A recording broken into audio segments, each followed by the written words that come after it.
My name is Jody Kielbasa, and I'm the Vice Provost for the Arts and Director of the Virginia Film Festival at the University of Virginia. I'd like to welcome you to Beyond the Screen, the Virtual Film Festival's ongoing virtual conversation series. Today's conversation will focus on the new Warner Brothers film, The Little Things, starring Denzel Washington, Rami Malek, and Jared Leto, and written, directed, and produced by John Lee Hancock and produced by Mark Johnson. You can catch The Little Things on HBO Max if you've not been able to watch it just yet. Both Mark and John are on the advisory board of the Virginia Film Festival, and Mark serves as our chair. This afternoon's conversation will be moderated by Emmy Award-winning journalist Elizabeth Flock. And now, a little bit about our special guests. Mark Johnson is a producer who's won an Oscar for Rain Man and an Emmy for Breaking Bad. Mark produced all of writer-director Barry Levinson's films from 1982 to 1994. In addition to Rain Man, their diverse slate of acclaimed features includes Good Morning Vietnam, The Natural, Tin Men, Avalon, Diner, and Bugsy, nominated for 10 Academy Awards, including Best Picture and Best Director. His slate of motion pictures includes The Chronicles of Narnia, Alfonso Cuarón's A Little Princess, The Notebook, Galaxy Quest, Donnie Brasco starring Johnny Depp and Al Pacino, and Clint Eastwood's A Perfect World starring Kevin Costner and written by John Lee Hancock. Johnson has executive produced the Peabody and Emmy Award-winning drama Breaking Bad and the Peabody Award-winning Rectify. He is also the executive producer of Better Call Saul. John Lee Hancock is a film writer, director, and producer. His writing credits include A Perfect World, Midnight in the Garden of Good and Evil, The Alamo, Snow White and the Huntsman, and The Blind Side. John has directed The Rookie, The Alamo, The Blind Side, Saving Mr. Banks, and The Founder. John most recently wrote, directed, and produced Netflix's The Highwaymen, starring Kevin Costner and Woody Harrelson, about the Texas Rangers who came out of retirement to hunt down and kill Bonnie and Clyde. John also serves as an advisor at the Sundance Institute Screening Lab. Elizabeth Flock is an Emmy Award-winning journalist, author, and documentary filmmaker with a focus on gender and justice. Her features and investigations have appeared on the PBS NewsHour, in The New Yorker, The New York Times, The Atlantic, The Washington Post, and many other publications. Her work is often investigative, immersive, and long-term. I'd like to give a warm welcome to Mark, John, and Elizabeth. Thank you for joining us today. Thank you, Jody. We're so excited to be here. Well, let's get started. It was a pretty foggy, moody day here in Los Angeles this morning, so it's a good day to host a conversation on a neo-noir film. And for those of you who have seen The Little Things, or those of you who haven't, it's a highly anticipated movie this year. We've got Denzel Washington and Rami Malek as detectives working a case on Jared Leto, who's a purported serial killer, and a very tantalizing hook about how it's the little things that matter. So let's dive in. John, let's start with you. I read that this was a script that you wrote apparently decades ago that sat in your drawer. I wanted to ask why you wanted to direct this now and why you think people wanted to put this film out now after so long of having it sort of stashed away there. Well, part of the delay, if you want to call it that, is completely my fault. When I wrote it, I think in 1993 or thereabouts, it was almost, or came close to being made a few times, and there were dalliances with different directors who were interested, and Mark was always the producer on it. And then cut 2 years later, I started directing, and Mark would ask every couple of years, what about The Little Things? And I just kept pushing it aside, saying, oh, it's too dark a world to live in for 2 years, and my kids are small, and I don't think it's the right time. And then the kids went off to college, and I ran out of excuses and had to open it up, and it was terrifying, to be honest, because you don't know what you're going to read. You haven't read it in decades.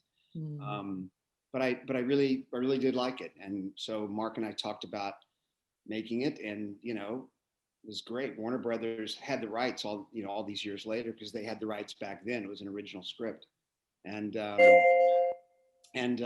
so surprisingly, and they jumped at it and said, who do we want to go to? And so a movie gets made when it gets made, and I think that in many ways I'm so happy that it took this long. I mean, one, for me to grow as a director, but more importantly, I think to get this cast.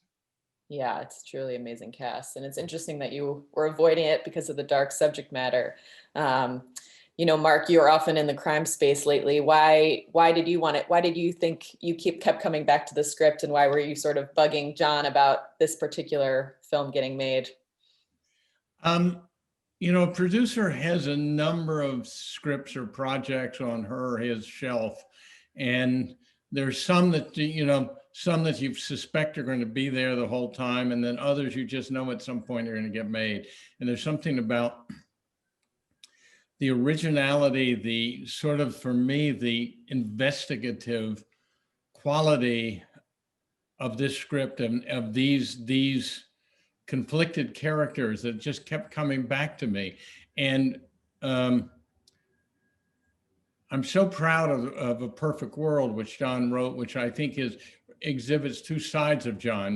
There's John. John is first and foremost a humanist, but he also can put his characters and take them to some pretty dark places. And I just thought there's so much revealing about these characters, about these men who think they may be trying to help these lost souls, these lost women, and the truth of the matter is they're trying desperately just to help themselves. And it just was something that I knew. Honestly, it wasn't like I felt that it had to get made someday. I just knew that it would get made someday. Obviously had no idea it would come together the way it did.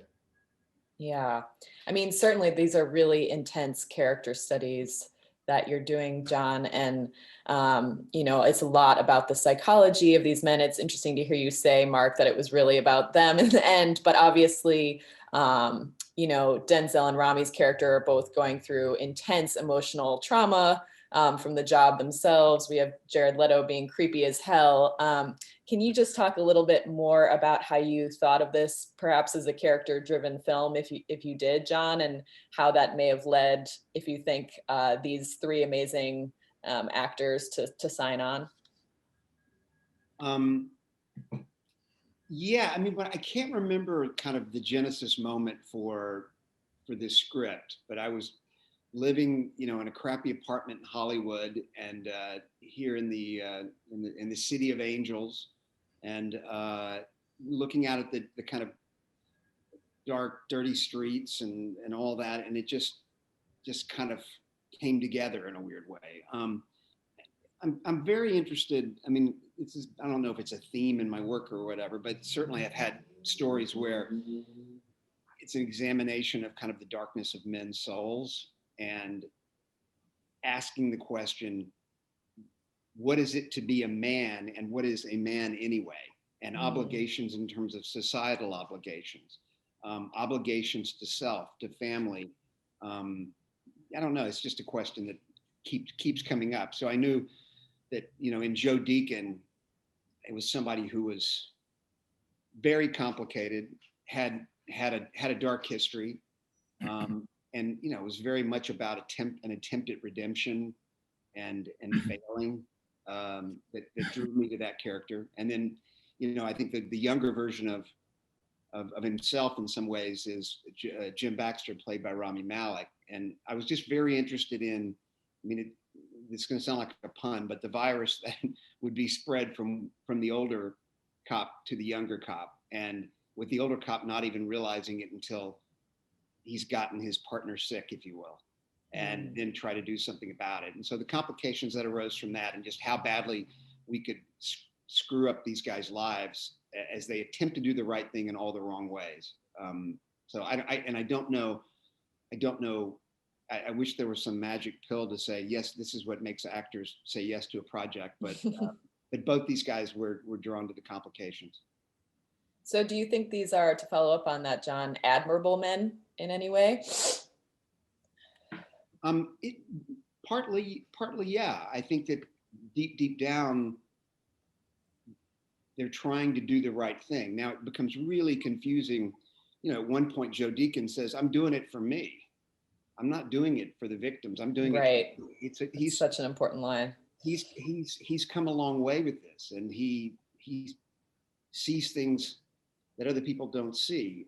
You know, victims visit him, and it's so, everything about it is so wrong. But there is something admirable about somebody who's trying to do the right thing. The part that's not admirable is when you cross the line, when you put blinders on and focus on a suspect that may or may not be your suspect, and break the law. Yeah. Mark, what do you think about this idea of exploring masculinity and what it means to be a man and what makes a good man and all of that? Is that something you're interested in as well? Oh, sure. I hope I'm interested in it in terms of my personal life as well, but sure. And especially, you know, luckily and unluckily with so many of the forces on us today, that definition is so different. You know, how I would have addressed that 10 years ago, 20 years ago is completely different. And these men, yeah, again, you know, the difference is the younger, more idealistic one thinks he's doing it for the women, and the older sage says, no, I'm doing it for, you know, I'm doing it for me. And it's men getting wrapped up in who they think they are and what they should be doing, and not, quite frankly, always seeing the, you know, the light of day. I'm reminded of, I'm sorry, it sounds very self-referential, but in the last episode of our show, Breaking Bad, at one point, Walter White says to his wife, you know, I'm doing it for the family. And she says, in effect, bullshit, you're doing it, you know, you're doing it for you. And there is a point when I think that applies to the little things. Yeah, absolutely. Just want to remind everyone that if you have questions, we're going to take questions at the end, and you can submit them on the little Q&A chat at the bottom. And just to ask one more question, sort of related to that theme, you know, it brought to mind actually this book that I read a few years ago called Dead Girls, which explored the noir obsession with showing dead and often naked women in film as sort of props for men's stories. And I couldn't help thinking that there were quite a lot of dead naked girls in the film, and really not that many female characters at all, unless they're victims. So I just wanted to ask you, John, a little bit more about that. If you were thinking about that at all, thinking about how, you know, these men were, you know, so focused on themselves when it really should have been about the women, or how you thought about that sort of trope that exists in noir cinema. Yeah. Yeah. I think when I wrote it, I probably didn't give it much thought. But since then, and since we picked it back up, Mark and I had, you know, many conversations, not wanting to bend too far into that trope, because it's a tired one. At the same time, we had certain facts we had to get out in terms of these crimes, and we made great effort to not make it in any way, you know, when you're on the crime scene, not spending too much time looking, you know, gazing at the you know, the dead girl, and just kind of the bare minimum amount of visual, and just keep the focus on the interior conversations happening with Joe Deacon. You know, granted, it's there, but we tried our best not to go too far down that road, so that everybody would understand it's not about that. It's not a psychological thriller from the 80s. You know, it has something else. It asks other questions, hopefully. It's a great question, and couldn't be more relevant and necessary. But so we try to make sure that if there any violence, or the suggestion of violence or blood, or a nude or semi-nude character, that they were there for a purpose, and to make that it had a value. There was I would be very disappointed if somebody felt that there were gratuitous shots in the the movie, because that was something we were very very concerned about. And again, it's about these men thinking they're doing something for these women, and it's, misguided or not, it's questionable. Yeah.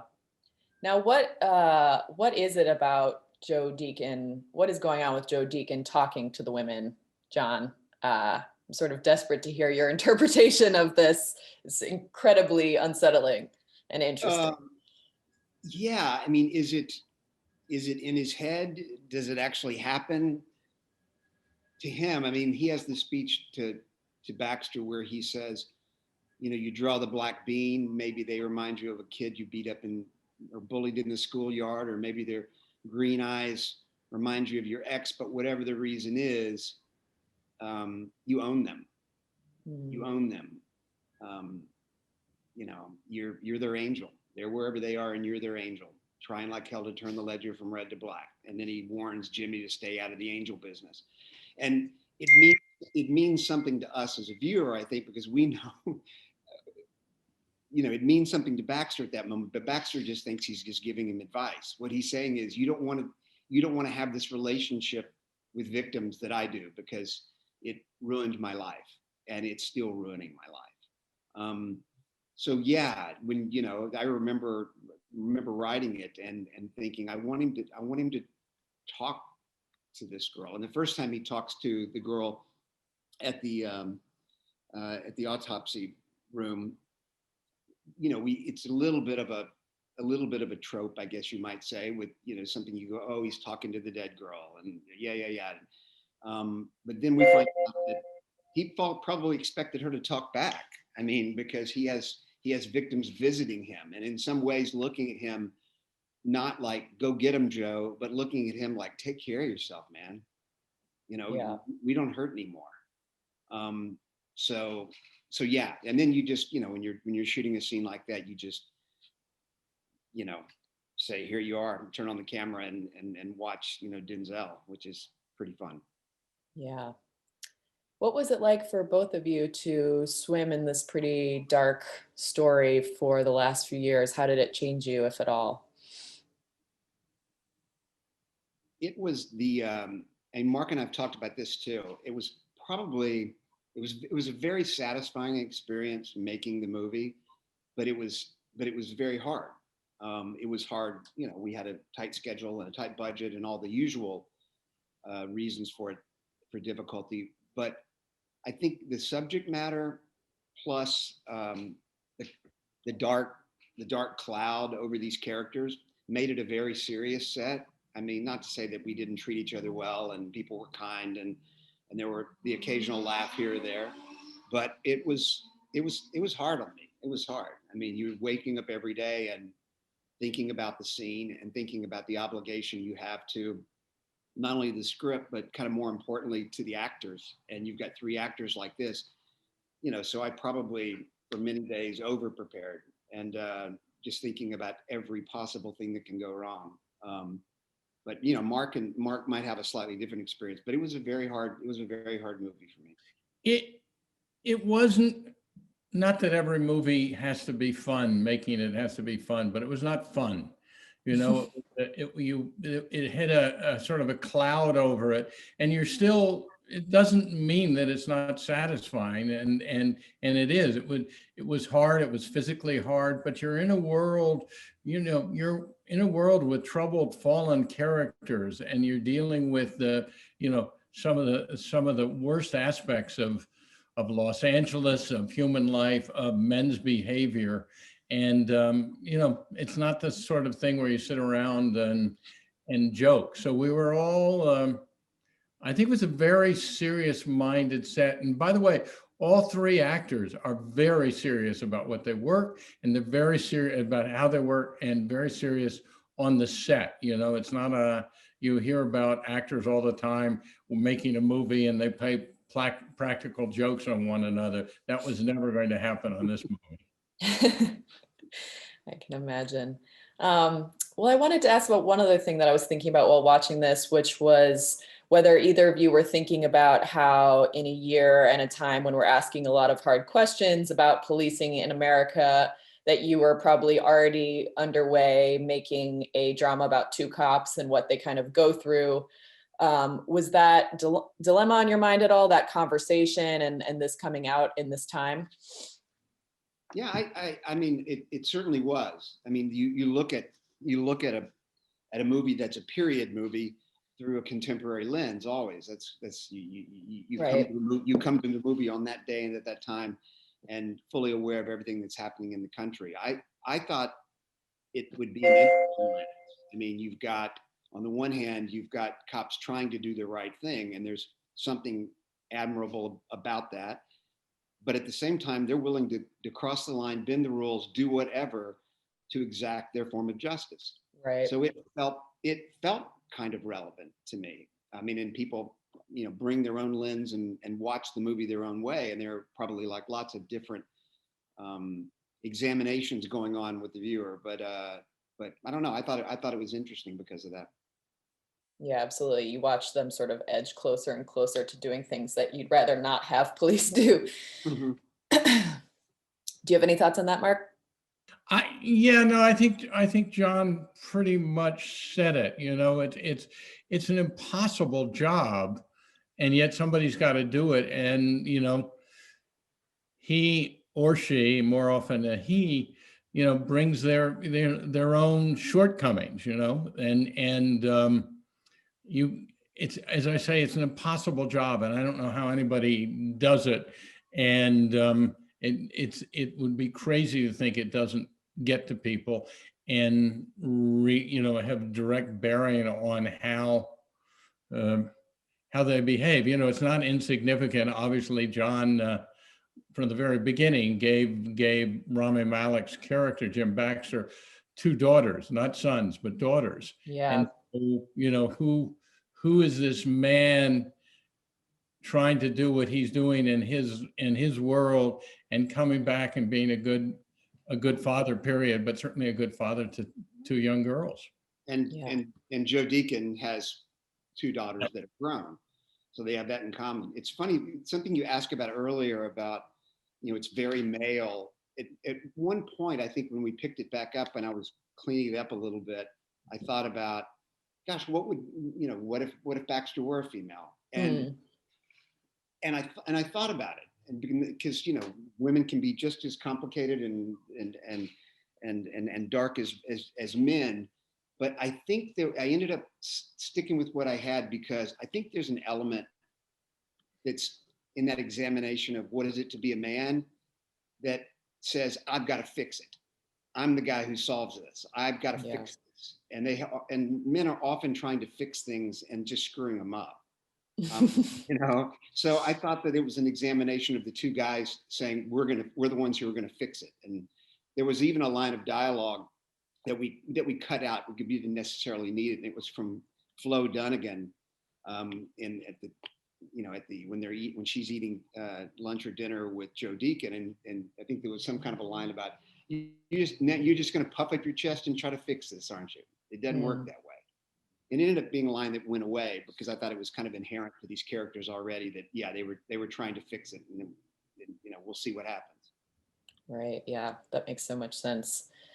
Well, I just want to ask you both one more question before we go to audience questions, because there are a good amount of them, which is about the theme of it being the little things, the minutia that really matter.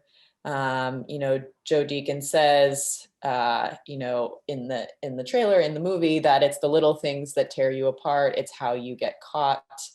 But obviously, I think this theme extends beyond just policing and tracking down a serial killer. So if you could both talk about that, and John, starting with you, of why you wanted to explore this idea, which I think is so compelling. I always liked the title from the very start. It's been the title of the film because it can refer to so many things, whether it's the investigative part of the job or whether it's taking care of your family and noticing things, how you treat one another, where your place in society is, lots and lots of stuff.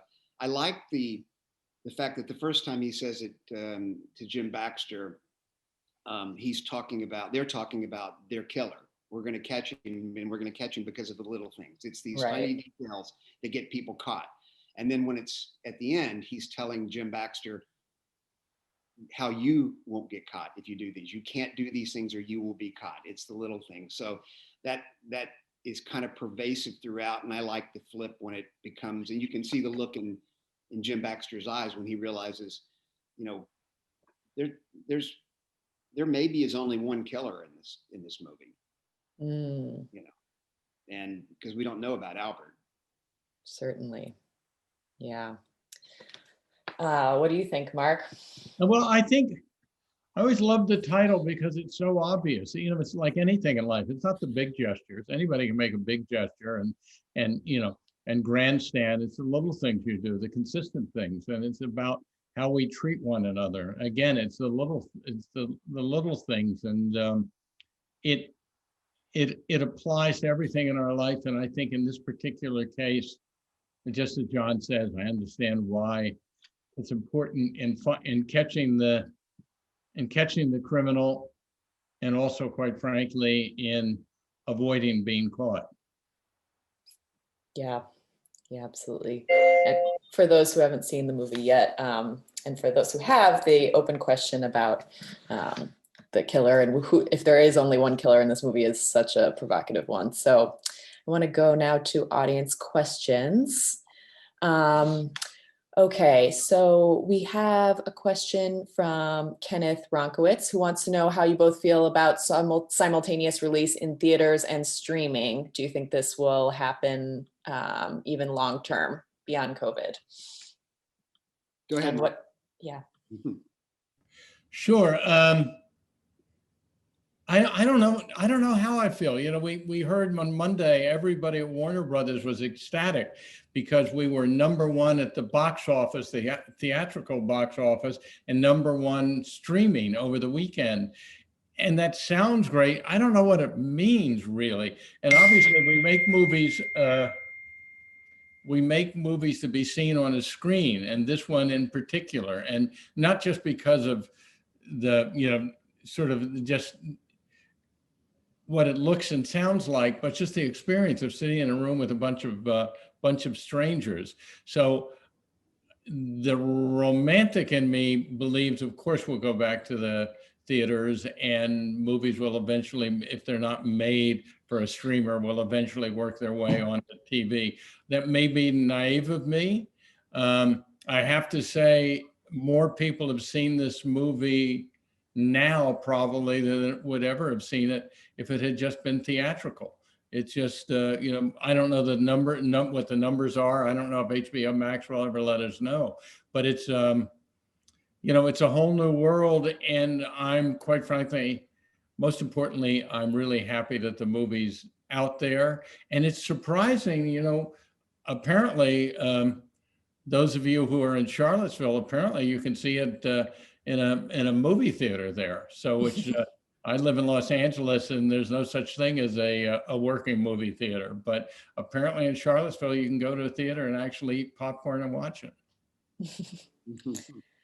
Okay, another question that I think would be important, actually a few questions on this, which is talking, if you could, John, about how each actor approached their work and their characters. A few people asked about Jared Leto's method acting and the decision behind his manner of walking. Okay, good question. I think in some way, every actor is a method actor, if you will, given that they have a method or things that they do to prepare themselves to play a character. And not just these three, but every actor I've ever worked with has a different process, if you will. And these three guys have very different processes. And my job is to create an atmosphere where they can do their best work. And that means you deal with them individually differently. In terms of Jared, we made a decision early on not to put him in a room with Denzel or Rami to talk about anything or to rehearse. We wanted him to show up in character, as Albert Sparma. So the first scene between Joe Deacon and Albert Sparma, they're seeing each other in character, and it becomes kind of electric. So that ended up being a really good choice. I didn't put, like I said, I didn't put Jared in a room. I mean, Denzel and Rami and I spent many days and hours just talking about everything and asking questions, but we excluded Jared from that. And I would go to Jared's house and we would do the same thing. And we would watch things. We would look at wigs. We would talk about all the things. And all the way down to, him asking me, am I guilty or innocent? And I said, I don't know. And I don't really care. I think I can make a good argument either way. And he said that I feel like I have to make a choice for myself. And I said, that's great. Do that. Just don't tell me. So he's never told me what his thoughts about it are.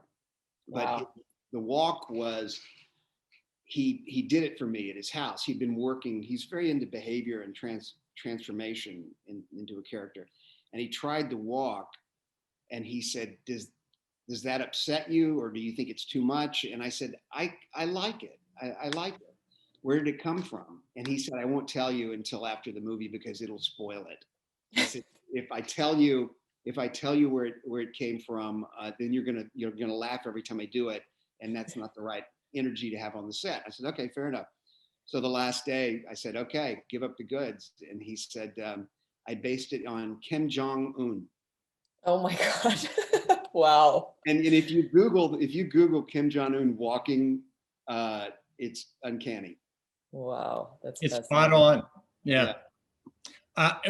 It was a remarkable experience watching Jared discover his character Albert Sparma. He's got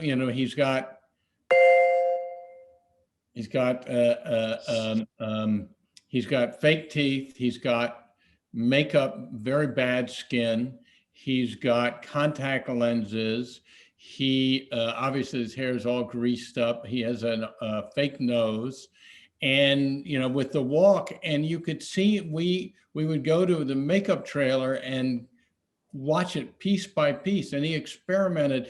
At one point he had a blonde wig. As he says, he discovered the ugliest wigs in all of Los Angeles, tried them all. And, throughout this process, he was this great guy I really enjoyed hanging out with, and we talk about movies or whatever. When he found Albert Sparma, when he started shooting the movie, I didn't see Jared Leto, the person, the actor, again until the last day of shooting.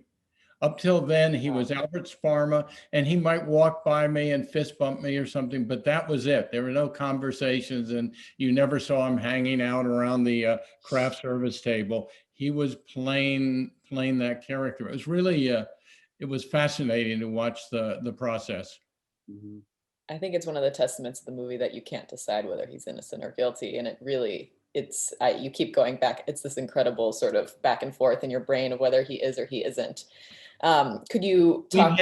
A couple of people have said when we asked them, "What do you think if he's guilty or not?" and they said, "We don't care. We're just glad he's dead." Oh my God. Could you talk maybe either about Denzel or Rami's performance as well, and maybe John about how they approached it? Yeah, sure. Denzel, when he first signed on, we had conversations, and he would leave. He'd be working, and he would leave a voicemail for me, and it'd be 20 seconds long. And some days he would leave 8 of those. I'm reading the scene in the flop house, and it says I tossed my coat on the bed. Am I wearing a coat? What is the coat? What time of year is it? Just lots and lots of questions. And so after a while, I said, instead of leaving me all these voicemails, why don't we just set you up with an office at Warner Brothers right next to mine and Mark's? And so he said, that'd be great. So he came in almost every day and would just sit in the office, and we would talk about everything from what music Joe Deacon liked, what's his relationship with his daughters, if any, how does he walk, behavior, and all that. And so you ask thousands of questions. So by the time you're shooting, he's locked in. And it's really, really a wonderful day for a director and a writer when an actor has done so much work that they know more about the character than you do. They can't make a wrong move, Right. you know, at that point.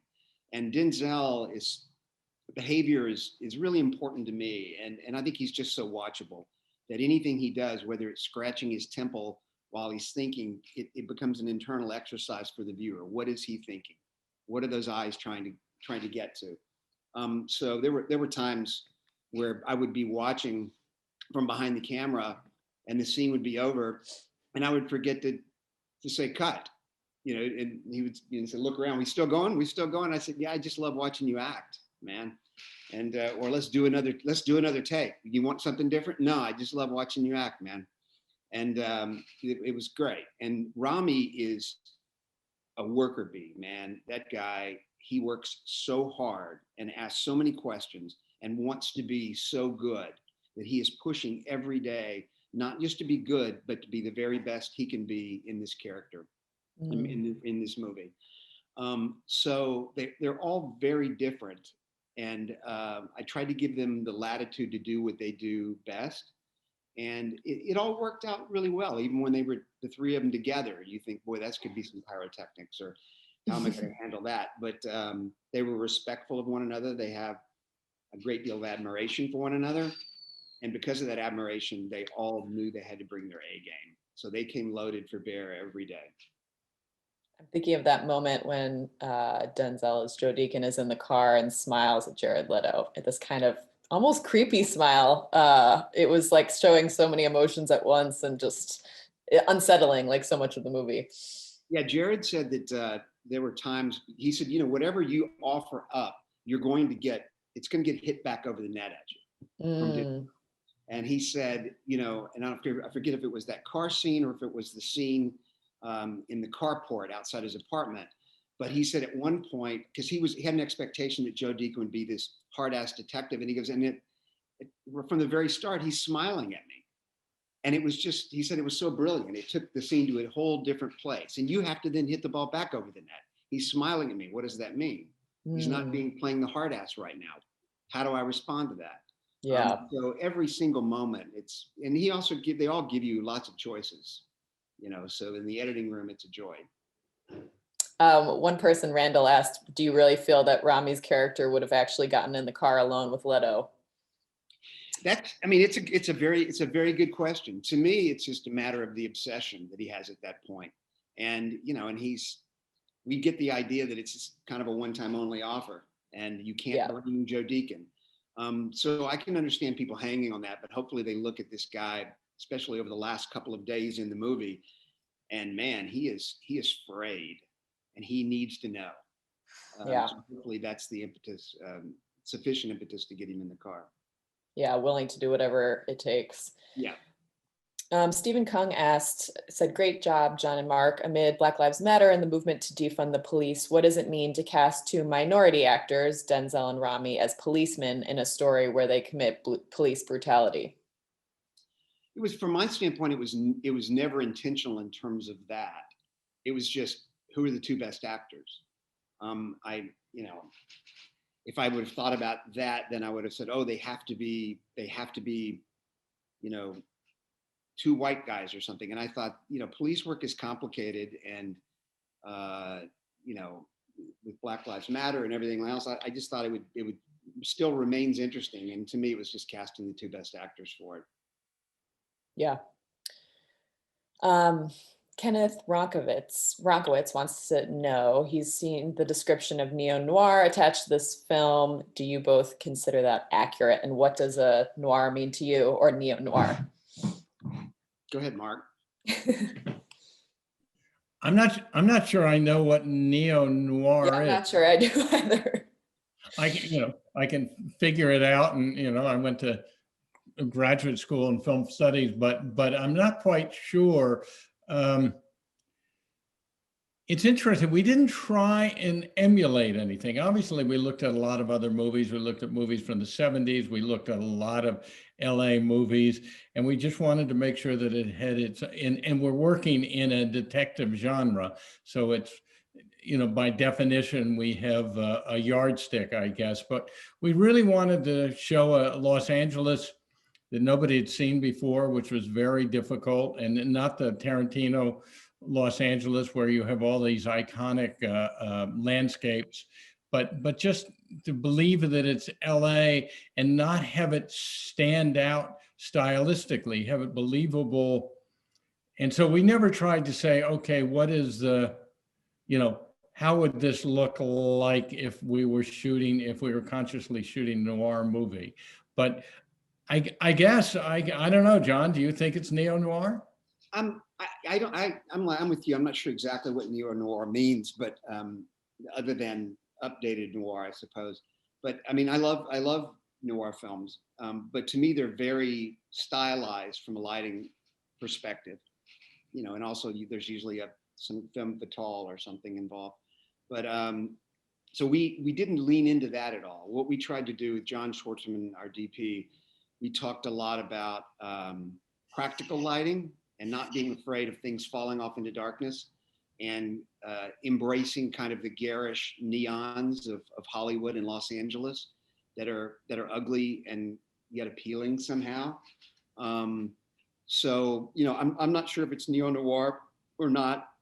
It's certainly an attempt at making a 70s movie set in October 1990, though. Well, we only have a few more minutes, so just one more question that is from Jenny Mays. And this is maybe a good place to end because I'd like to know what both of you all are working on now. And Jenny wanted to know, John, about out of the multiple stories in Stephen King's If It Bleeds, what specifically drew you towards wanting to recreate Mr. Harrigan's phone, which you, I know, are working on now? Yes, I'm doing a draft of it right now. Hope to turn it into the studio. Netflix is doing it in the next few weeks. I was drawn to it I really leaned into the kind of the examination of technology and how we don't own it, things own us.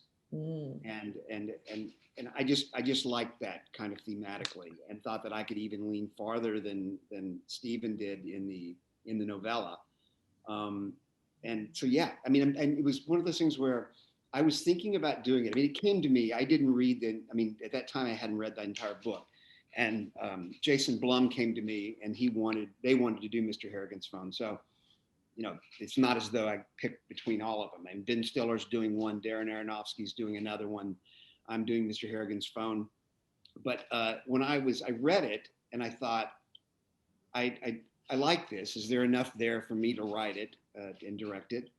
And a friend of my son's was over, and he had dropped his phone earlier in the day, and it had broken. And he was so fidgety. It was like he was going through heroin withdrawals.